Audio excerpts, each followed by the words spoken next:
heard so far today over the course of the first hour and 20 minutes or so of Mark O'Mara's closing argument. CNN's George Howell is outside the courthouse in Sanford, Florida. He's been covering this trial for us. Also joining us, our legal panel, the criminal defense attorney Pate. Jeffrey Toobin is still with us. Pate is with us, the criminal defense attorney Philip Snyder, the former prosecutor George Howell, our correspondent who's been covering the story for us. All right, Paige, let me get your analysis on what we heard from Mark O'Mara during the first hour and 20 minutes or so of his presentation.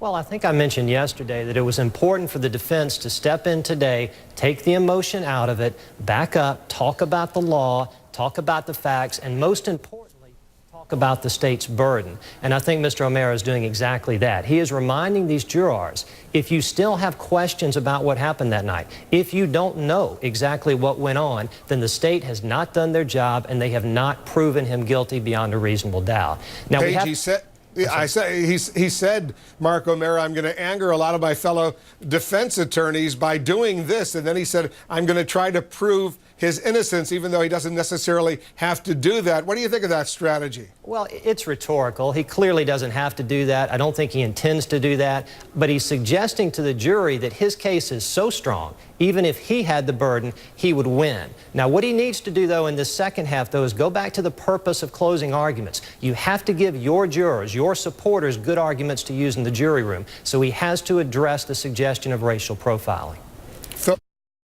What was the point, Paige? What was he trying to do when, it was a dramatic moment? He said, I'm going to put on these sunglasses. He took out a big ring, put it on his pinky. He was trying to get the jurors to think of impressions, if you will. What was he trying to achieve by that moment?